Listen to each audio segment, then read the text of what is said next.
Melati. Sambung kosong. Pagar rumah kita tanpa anyelir, tanpa melati. Hanya bunga bakung tumbuh di halaman. Namun semua ini punya kita. Namun semua itu milik kita. Haruskah kita beranjak ke kota yang penuh dengan tanya? Lebih baik di sini, rumah kita sendiri.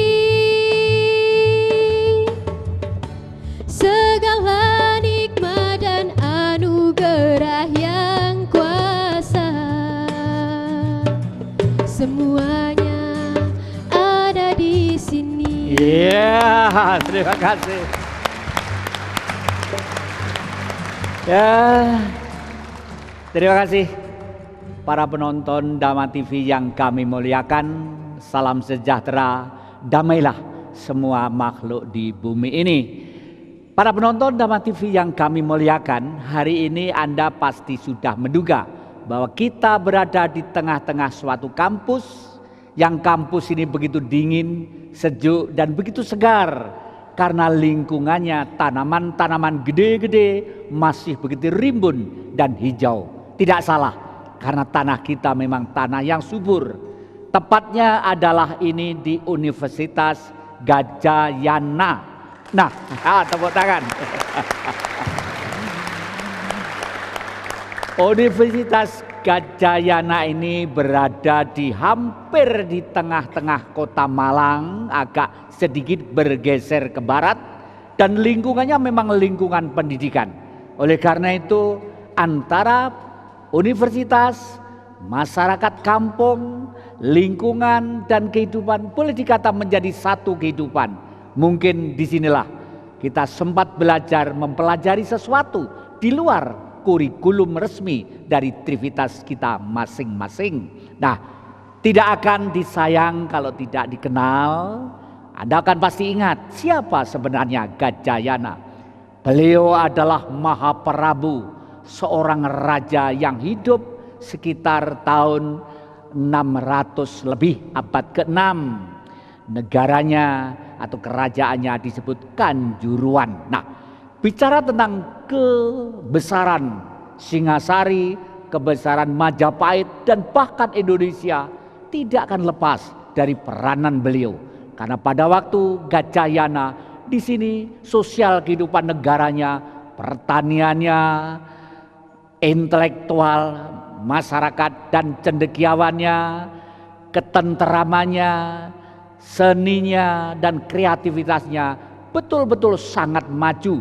Dan bukti-bukti ini bahkan masih tersimpan dengan baik di situs-situs yang ada di kota dan mungkin di daerah Jawa Timur atau Indonesia ini. Oleh karena itu tidak salah kiranya kalau cendekiawan-cendekiawan pengen mendidik anak-anak bangsa untuk belajar di Gadjah Yana supaya secerdas dan secerdik, sejenius leluhur kita zaman dulu.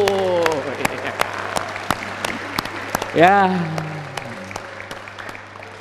Dan hari ini kita akan mengambil judul peranan mahasiswa dalam masyarakat. Entah kenapa kok ada istilah mahasiswa.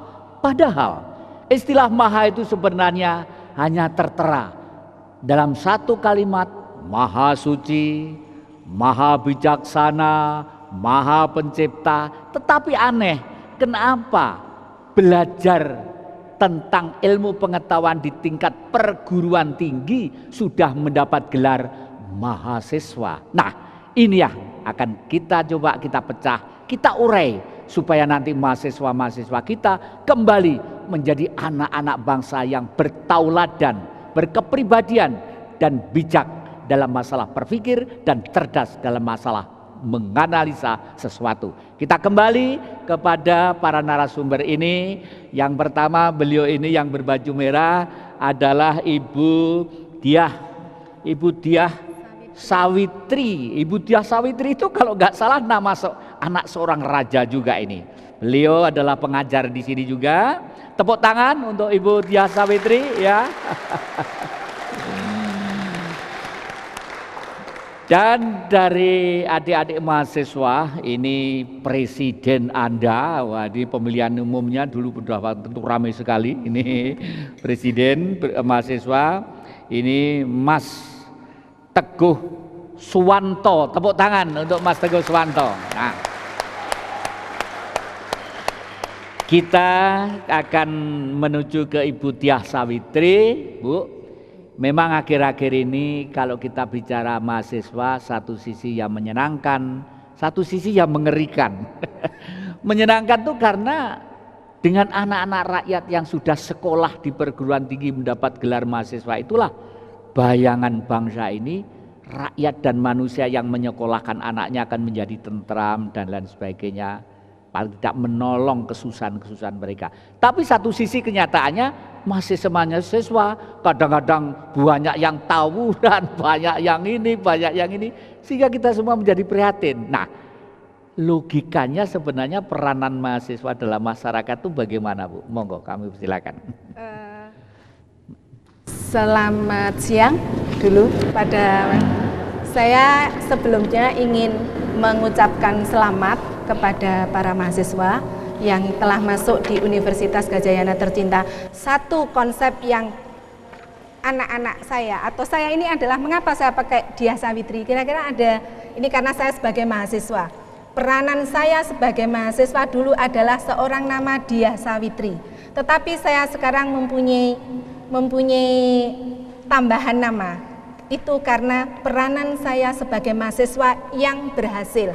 Saya punya gaji tetap, saya punya pekerjaan tetap. Itu sekilas tentang mahasiswa. Tetapi peranan mahasiswa yang paling penting itu adalah hal yang sangat menarik karena dia adalah sebagai agent of social change. Itu yang menarik sekali. Jadi kalau mahasiswa itu adalah sebagai agent social of change, dia adalah merupakan perubahan yang akan terjadi di masyarakat nanti itu apa? Itu yang paling utama adalah peranan mahasiswa.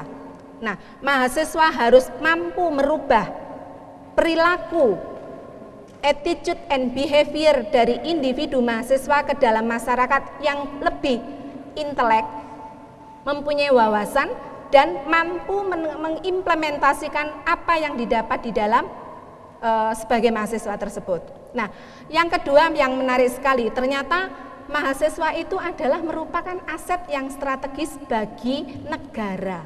Nah, karena apa? Dia sebagai pengubah itu.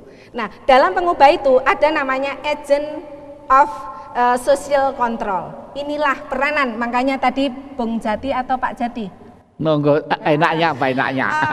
Tadi Pak Jati mengatakan bahwa mahasiswa ada yang tawur, ada yang ini. Inilah peranan mahasiswa sebagai agent of social control. Kalau dia tidak puas atas apa yang dia dapatkan, maka dia akan melakukan sesuatu yang di luar rasional dia. Tapi saya yakin mahasiswa yang di sini tidak irasional tetapi rasional. Itu peranan yang penting bagi mahasiswa dalam masyarakat. Harus selalu rasional, jangan berbuat irasional. Itu.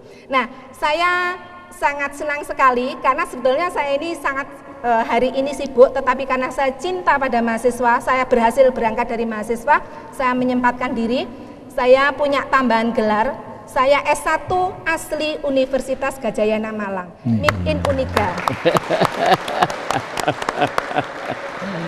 Jadi kalau saya Meet in Uniga, S2 saya Universitas Brawijaya, S3 saya Universitas Erlangga, profesor saya tahun 2009, itu tambahan saya.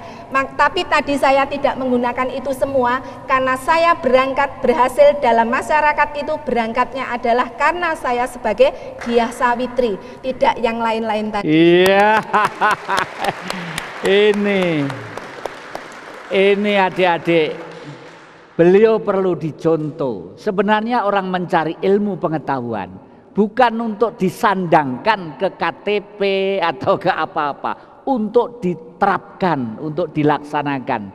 Sehingga beliau merasa rendah diri ya. Rendah diri itu artinya apa perlunya itu kalau aplikasi di lapangan tidak ada. Dan beliau sudah membuktikan bahwa ilmu yang beliau cari hanya untuk digunakan, tidak untuk gagah-gagahan. Tepuk tangan sekali lagi. Karena sekarang ini banyak juga yang gelarnya itu jejer-jejer, mentereng-mentereng, tapi setelah tidak dialog memecahkan permasalahan tentang mungkin yang terkait dengan gelarnya, kadang-kadang nggak nyambung juga. Mungkin skripsinya orang lain dikasih suruh buatkan atau dikasih sebagainya. Kelihatannya beliau tidak seperti itu ya. Nah, Bu, mungkin masih terkait juga ya, tadi Ibu sedikit nyelentuk ini supaya bahasa rakyatnya mengerti bahwa kalau tidak salah Ibu menganalisa tadi itu, mahasiswa yang terpaksa harus senggolan saja panas, ini panas menjadi istilah tawuran dalam tanda petik, apa mungkin karena heroisme sebagai pemuda, sebagai remaja yang mestinya tersalur, tidak tersalur, lalu ditambah kejengkelan pikiran karena melihat sesuatu yang mungkin tidak cocok dengan hatinya. Apa mungkin seperti itu? Ya, kalau pola kita berpikir adalah seperti itu, mahasiswa itu karena dia mempunyai jiwa yang kuat, jiwa yang muda. Tetapi kalau mahasiswa itu rasional, dia tidak akan melakukan itu. Dia boleh protes, dia boleh melakukan sesuatu yang bertentangan dengan ide, konsep orang lain, tetapi dia tetap menggunakan aktivitas yang arif dan bijak, menunjukkan identitas. Ini loh Maha, ini loh siswa, seperti yang Pak Jati sampaikan tadi. Jadi Maha itu artinya apa Pak Jati? Tidak pernah puas untuk belajar, sehingga dalam belajar itu harus rasional. Kalau tadi terjadi misalkan adanya emosional yang belum labil, itu perlu dilakukan adanya perubahan dalam sikap dan perilaku. Dalam masyarakat harus difahami betapa konkretnya kita melakukan aktivitas untuk kegiatan itu harus didasari dengan attitude and behavior. Itu yang paling utama. Dalam moral iya, etika iya, tetapi yang paling penting adalah attitude and behavior, sikap dan perilaku dari mahasiswa itu untuk menunjukkan intelektual dia dalam pola berpikir dalam menghadapi suatu masalah. Itu yang paling penting. Iya. Jadi mungkin kalau saya istilahkan dalam bahasa umum, maha itu artinya tiada batas. Unlimited ya. Jadi kalau jadi tiada batas. Ilmu pengetahuan dialektis. Mungkin teori hari ini akan gugur karena timbul teori baru. Peranan mahasiswa dalam mengkritisi semua kehidupan memang harus terwujud, memang harus dinamis, memang harus radikal dalam pemikiran. Tapi pesan beliau, jangan melupakan istilah siswa dan mahasiswa tadi itu, yang pakai etika, norma, aturan, dan jalur yang tepat. Nah, demikianlah kelihatannya masih begitu sangat menarik. Oleh karena itu jangan kemana-mana, masih dalam semangat Kiprah Jati. Iya.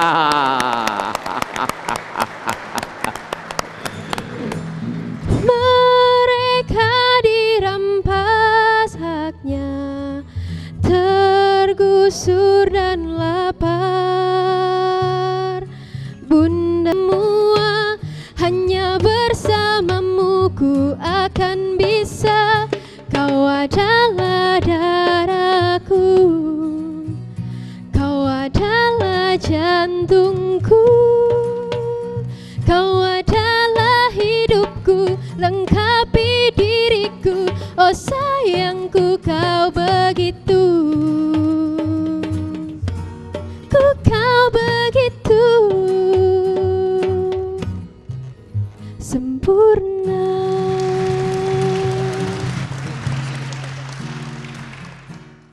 Kalau kita pelajari tokoh-tokoh yang merubah bangsa dimanapun.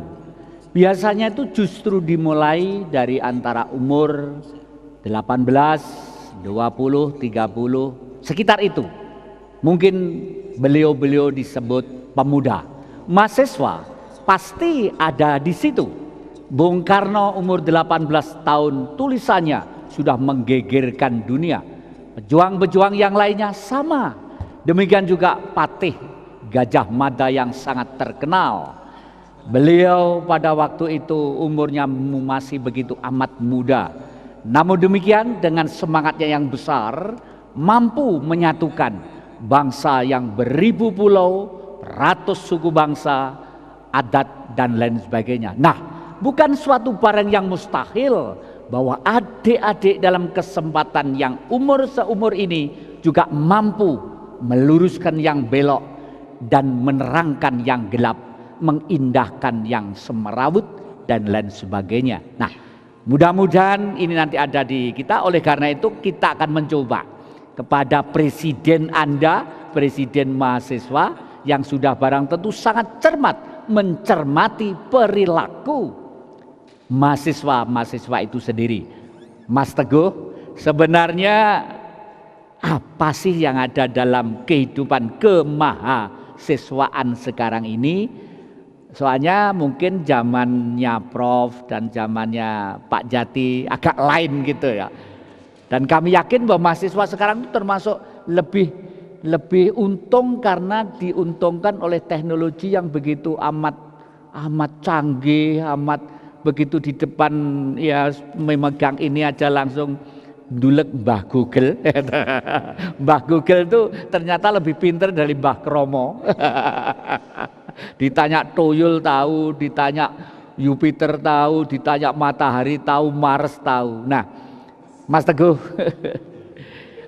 kira-kira dunia mahasiswa sekarang itu keberadaannya yang terkait dengan judul ini tadi itu bagaimana antara mahasiswa dan masyarakat tadi itu? Terima kasih. Menurut kacamata saya, walaupun saya tidak pakai kacamata ini, peranan mahasiswa pada saat ini untuk masyarakat yaitu mengembangkan, mencerdaskan masyarakat itu dengan seperti pelatihan dan lain sebagainya. Berbeda dengan mahasiswa yang seperti yang dulu gitu. Kita harus bagaimana harus menulis saja kita harus menulis secara manual banyak berapa lembar, tapi kita sekarang untuk mahasiswa yang sekarang itu tidak. Itu kita tinggal seperti yang dikatakan tadi, tinggal dulek saja. Jadi muncul semua draft-draftnya seperti itu. Dan peranan mahasiswa pada masyarakat yang sekarang ini, yaitu banyak masyarakat yang sekarang masih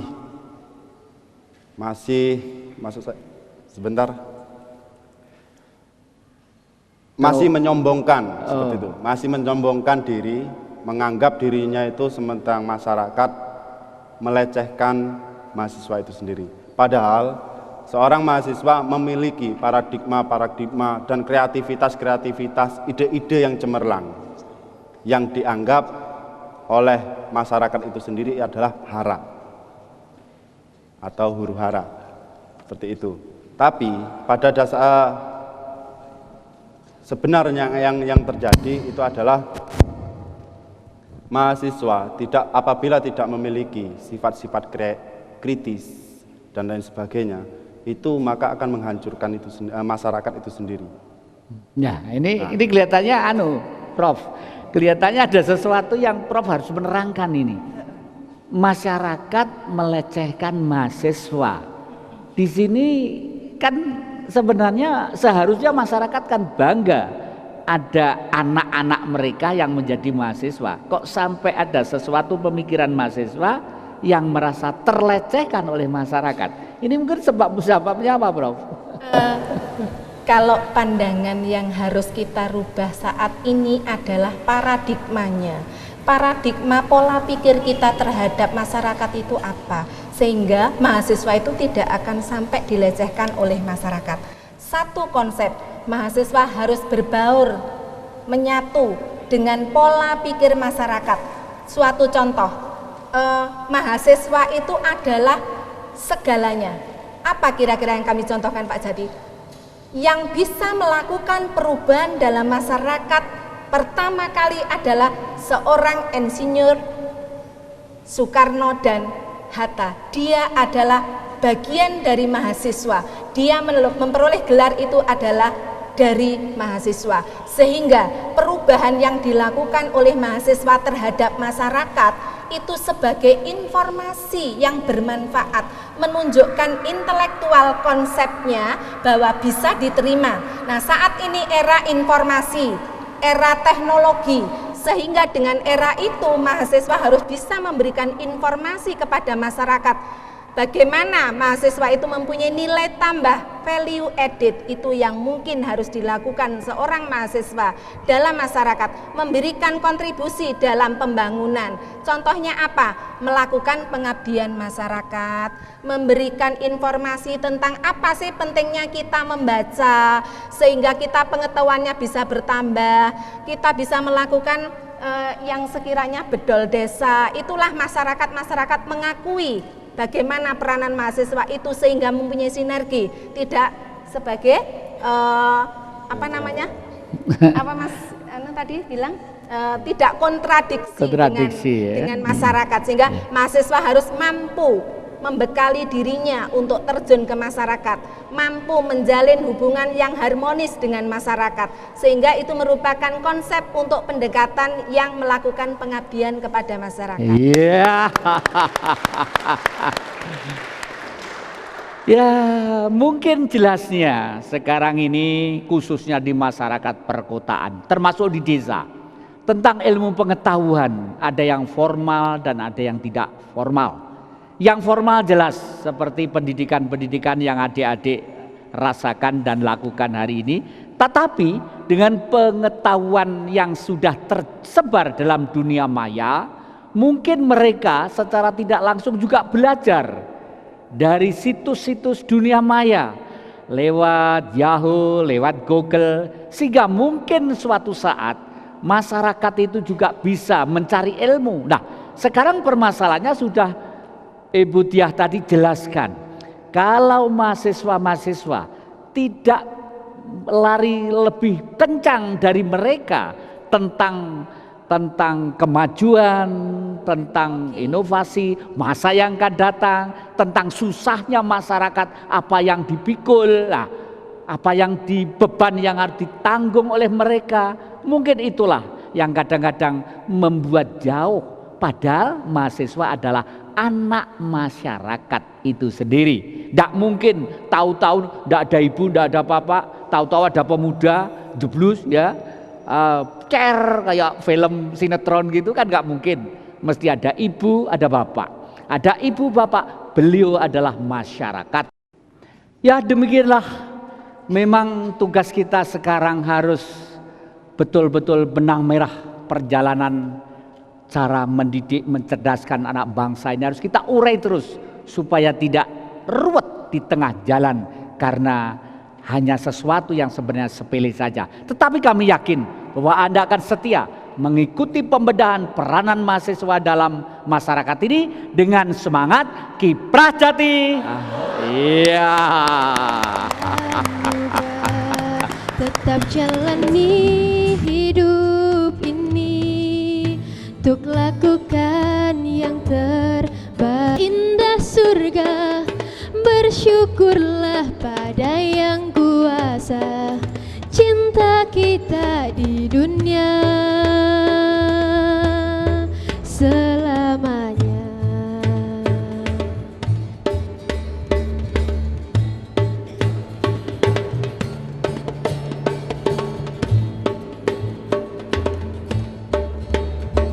Ya, terima kasih.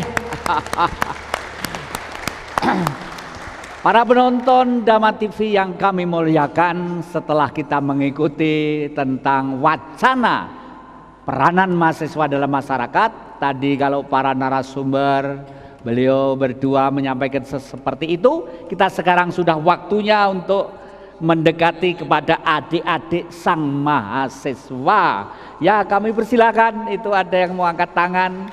Apa ya? Nama, jurusan. Salam sejahtera bagi kita semua. Nama saya Saifur Rahman. Jurusan saya manajemen. Yang saya tanyakan yang pertama itu kepada Budia.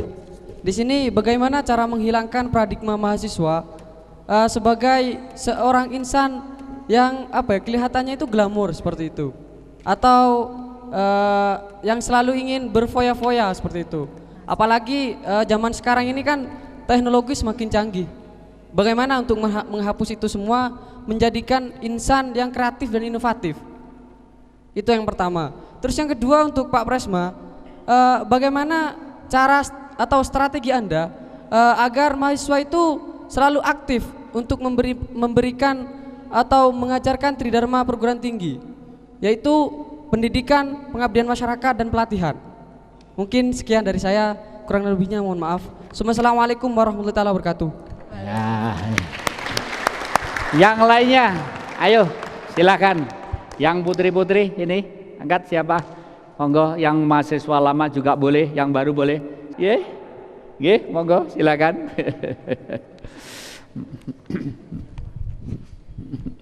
Assalamualaikum warahmatullahi wabarakatuh. Waalaikumsalam. Nama saya Sigit Priya Utomo. Saya alumni Unika. Tapi sekarang saya masih tetap mahasiswa karena saya sedang mengambil S2 saya juga tetap di Unika. Sudah sejak lama saya ini fans beratnya Pak Jati. Terakhir kita berdiskusi masalah negara beragama ya. Di beragama ya, berketuhanan atau beragama pokoknya. Di Padepokan Wangon ya. Pekerjaan utama saya adalah menjadi anak bangsa yang berusaha berguna. Pekerjaan sambilan saya pelajar dan dosen ya. Karena saya ini seorang yang mengaku seniman, maka saya akan menyuarakan pendapat saya dengan cara yang saya bisa. Ini puisi yang saya buat barusan. Mohon maaf kalau banyak kekurangan. Jika kau anggap negeri ini butuh seseorang yang mampu menunjukkan jalan terang, maka bercerminlah. Jika kau anggap negeri ini butuh seseorang yang mampu berkorban dan berjuang, maka bercerminlah. Jika kau ingin melindungi Ibu Pertiwi dari maling-maling rakus yang kalap dirasuki roh Kolorahu, maka bercerminlah.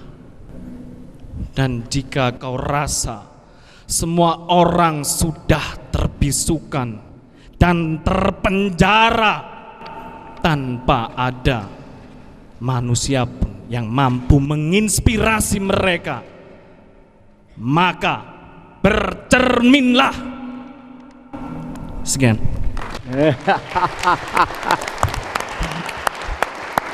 Sungguh menarik sekali. Subjeknya adalah cermin. Subjek itu peranan pokok pelaku.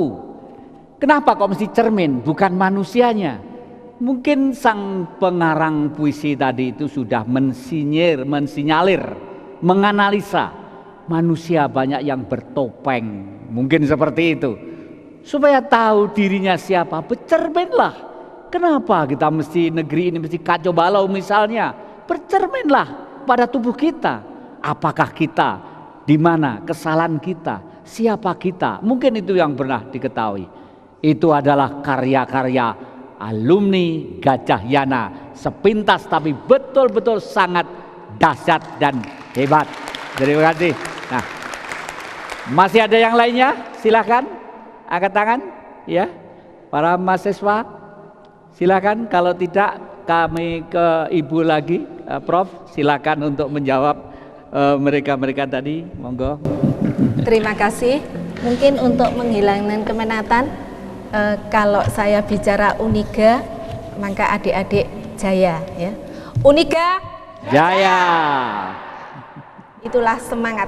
Itu namanya bisa Mas Sigit tadi bilang iron stock. Seorang mahasiswa harus mempunyai kekuatan ya. Kekuatan apa di sini? Lah inilah kalau dulu misalkan yang disampaikan tadi adalah besi-besi tua itu harus diganti dengan besi-besi yang baru dan kokoh, itu adalah mahasiswa. Siapa pengganti pemimpin negara ini? Adalah mahasiswa. Siapa mahasiswa? Mahasiswa yang berhasil, yang mempunyai kekuatan, katanya Mas Saiful Rahman. Kalau mahasiswa itu tidak punya ilmu yang dimiliki, dia tidak punya kekuatan untuk mengoptimalisasikan ilmu yang didapatkan. Sehingga iron stock ini adalah pengganti. Anda adalah sebagai pengganti untuk menjadi besi yang kokoh dan kuat kembali. Tidak seperti besi-besi yang keropos. Itu untuk pertanyaan Mas Saiful ya. Jadi seorang mahasiswa yang hanya penampilan secara personality itu adalah tidak ada nilai. Tetapi yang mempunyai nilai adalah mahasiswa yang mempunyai kekuatan yang kokoh dan mampu untuk menggantikan seorang pemimpin-pemimpin yang menjadi kebanggaan bangsa ini. Itu. Jadi jangan penampilan personality-nya, tetapi personality iya, tapi kekuatan IQ-nya juga akan mendukung penampilan seorang. Itu yang nomor satu, mahasiswa. Nah, yang kedua tadi pertanyaannya hanya satu ya untuk saya. Iya, untuk satu. Itu. Ya. Nah, ada lagi istilah di dalam itu Mas Saiful, ada namanya guardian of stock. Nah, inilah includingnya antara iron stock dan guardian.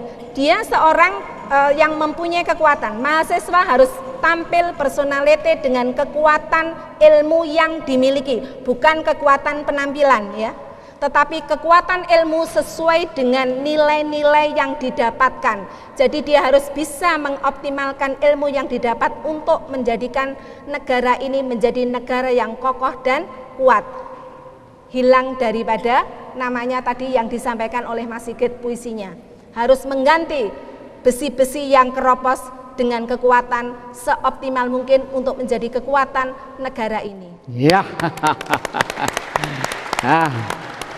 Mas Teguh, sudah sangat gamblang sekali yang disampaikan oleh Bu Diah tadi itu, bahwa peranan mahasiswa sebagai besi yang begitu kokoh untuk mengganti kekeroposan, untuk melompat sekian ratus atau ribuan tahun yang akan datang. Ini konsepsi apa kira-kira yang sudah ada di dalam lingkungan mahasiswa?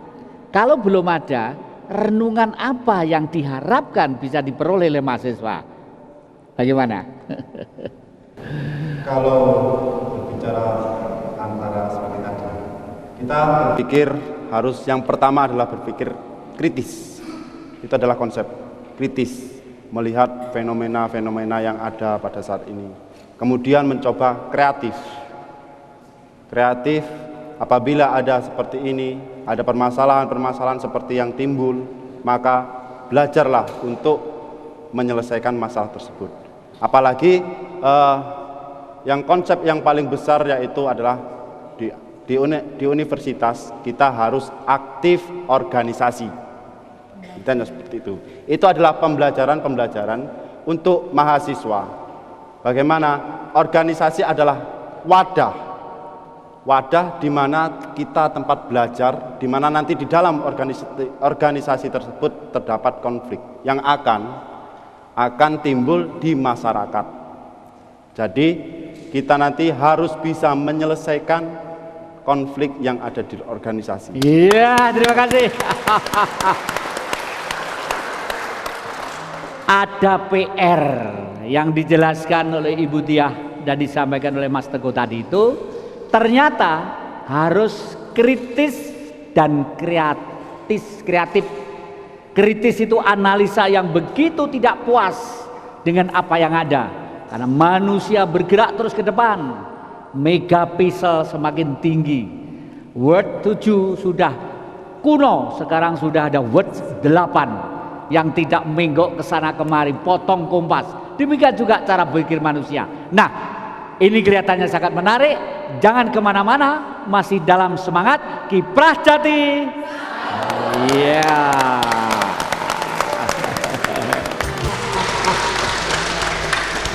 Penonton Dharma TV yang kami muliakan, khususnya masyarakat secara umum, bagaimanapun mereka adalah anak-anak kita, bagaimanapun mereka adalah masa depan kita, bahkan bagaimanapun mereka adalah yang tanggung jawab selamat atau tidak, wibawa atau tidak, berdaulat atau tidak negara yang kita cintai, Indonesia. Oleh karena itu tadi ada pertanyaan yang besar yang masih terngiang di dalam pikiran kita.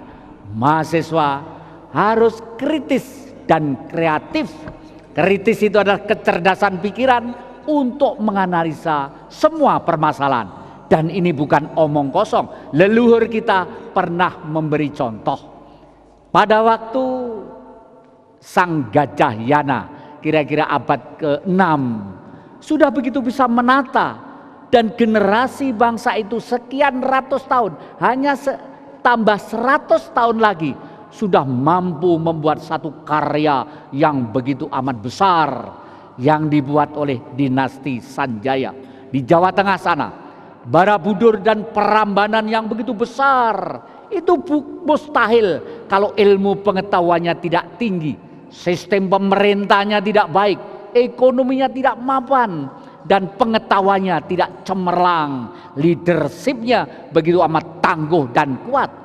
Dengan kesederhanaan kehidupan, beliau sudah mampu mengukir Nusantara menjadi negara besar panutan dunia. Bahkan tadi sebelum dimulai kami ngomong-ngomong dengan Prof. Diah bahwa Gajah Yana ini memberi ketauladanan tentang pendidikan, kemandirian, tidak mengharapkan bantuan yang mungkin akan menambah beban, karena tidak mau kawah pendidikan ini dibebani oleh tanggung jawab di luar tugas utama mencerdaskan sang mahasiswa. Nah, kita sekarang kembali ke sini kepada Ibu. Ini tadi itu kan dilemparkan sama Mas Teguh bahwa kreatif dan kritis itu perlu gitu ya. Lalu bicara masalah kritis, bagaimana adik-adik atau mahasiswa-mahasiswa itu kritisnya itu mengarah dalam satu permasalahan yang mikro dan makro. Ini kalau menurut teori Ibu kan ngajar juga pada sumber daya manusia ya. Iya. Monggo Bu, silakan. Iya. Kembali ke konsep awal bahwa mahasiswa adalah aset yang strategis bagi negara Indonesia ini. Nah, kalau kita menyikapi suatu hal yang kritis, itu bisa disampaikan dan itu harus dilakukan oleh seorang mahasiswa. Dengan kekritisan mahasiswa, negara mampu juga akan merubah paradigma yang saat ini bisa terjadi. Makanya mahasiswa kritis dalam menyampaikan aspirasi. Aspirasi mahasiswa harus tersalurkan, tapi yang inovatif dan kreatif juga harus mencerminkan kepribadian bangsa kita. Itu yang nomor satu, karena kepribadian bangsa kita itu bisa sebetulnya sudah dicontoh oleh negara-negara lain. Yang tidak dimiliki oleh negara lain adalah capacity building individu kita adalah mempunyai kebangsaan yang tinggi terhadap negara ini. Nah, kritis itu dilakukan dengan cara-cara yang intelek. Kita menyampaikan aspirasi dengan cara yang intelek, dengan cara yang mempunyai wawasan konsep, sehingga itu bisa diterima di dalam masyarakat. Tetapi kalau kita berinovasi dengan alat, kita bisa melakukan inovasi pakai skill, pakai style, juga pakai apa lagi? Anak-anak tahu, mahasiswa di sini? Cara sistem yang ada, itu yang paling penting. Jadi inovasi itu bisa menggunakan perangkat lunaknya, juga bisa menggunakan perangkat kerasnya. Itu kalau mahasiswa pasti tahu. Apa sih perangkat kerasnya? Sistem, struktur, strateginya. Tetapi apa sih perangkat lunaknya? sumber daya manusia mahasiswa tercinta ini yang akan merubah pola dalam bangsa kita saat ini. Yeah.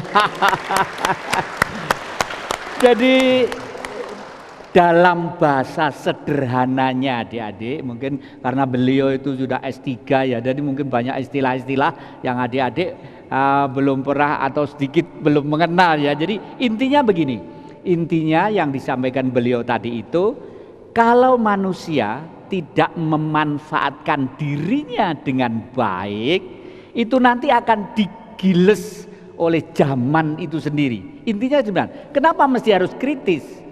Misalnya, kenapa sekarang bensin harganya kok sekian? Itu dipikir. Bagaimana kalau misalnya sekarang kan sekitar 4.000 lebih ya. Bagaimana kalau 2.000? Nah, misalnya seperti itu. Dipikir dengan analisa. Dengan analisa berkumpul dan sebagainya. Lalu mau makan nasi pagi aja kalau nggak 4.000 kok nggak kenyang. Dipikir kenapa mesti seperti itu. Padahal negara kita subur, 40% kekayaan dunia di Indonesia. Kalau sampai rakyatnya miskin, ngantri dari TKW itu salah besar. Karena investasi dari luar ngantri pengen berekonomi di negeri kita. Yang punya negeri kok ngantri jadi TKW, kan mesti ada salah manajemen ini. Lah, kritisi semacam inilah yang perlu adik-adik kerjakan sehingga nanti mahasiswa menghasilkan satu suara. Berkibarnya mahasiswa sama dengan puasnya, gembiranya, tenangnya hati masyarakat karena jago-jagonya sudah mulai berkokok. Nah, seperti itu kurang lebih. Nah, sekarang Pak Mas Teguh, terus terang aja nggak mungkin mahasiswa sekarang ini tidak menghadapi suatu gendala-gendala, permasalahan baik masalah regional, mikro atau makro.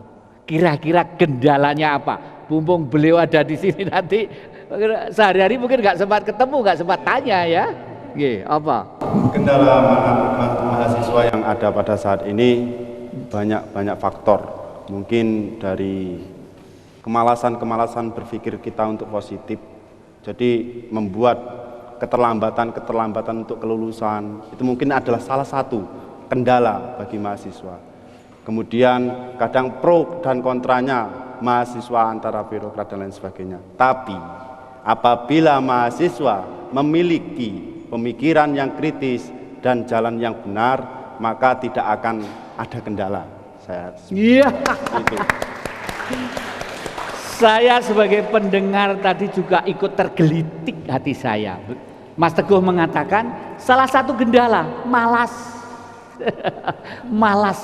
Apa karena kita di negara agraris ini banyak keringat, pohonnya terlalu banyak sehingga zat asam itu banyak dikeluarkan, lalu kita hirup dan lain sebagainya. Tapi kelihatannya malas ini memang harus kita lawan dan sekali lagi kita lawan. Hari ini, besok tidak ada. Kalau hari ini Anda tidak membaca meskipun satu lembar, hari ini Anda akan kehilangan ilmu pengetahuan, mungkin kehilangan analisa. Kalau sudah setua seperti saya, mungkin sudah tidak mampu berbuat apa-apa. Yang ada hanya satu, kapan sang nyawa ini sudah mulai bosan dari raga yang sudah renta ini. Mungkin seperti itu. Tetapi sebaliknya, orang yang tua seperti kami ini melihat adik-adik begitu tegar gagah, segagah sang Gajah Mada, segagah sang pejuang-pejuang yang mendirikan negeri yang besar ini, mungkin kita tidak akan memikirkan tentang kematian. Yang ada adalah tidur nyenyak di bumi pertiwi yang tercinta. Mungkin seperti itu. Nah, kesan terakhir Bu Diah, kami mohon menyampaikan kepada adik-adik mahasiswa supaya benang merah antara mahasiswa dan masyarakat ini mulai terwujud dan pelan-pelan mulai terlaksana. Monggo. Menarik sekali Pak Jadi bahwa satu pesan yang sangat mendalam untuk adik saya tercinta. Saya bukan berkata yang lain karena saya adalah orang Uniga, saya alumni Uniga, sehingga kalau di dalam ajaran agama Islam ada Iqra bismi rabbikal ladzi khalaq, bacalah kalau Anda ingin berhasil. Tutul Google tanpa baca nonsen. Itu nomor satu. Dalam sehari membaca berapa menit? minimal harus ada target untuk membaca. Apa saja itu ilmunya. Di luar ilmu kuliah atau tidak kuliah, tetap satu, bacalah. Itu konsep yang saya berikan sehingga merupakan motivasi yang bisa membawa nanti menjadi besi yang kokoh dan kuat untuk memajukan bangsa ini. Ya, terima kasih, terima kasih. Ya, para penonton Dhamma TV yang kami muliakan, atau Mas Teguh masih ada sesuatu yang disampaikan kepada mahasiswa, adik-adik? Pesan saja. Ya, silakan. Pesan untuk adik-adik adalah minitlah diri Anda, waktu Anda, bagaimana Anda menjadi yang tercepat, dan yang tercepat. Itu saja. Ya.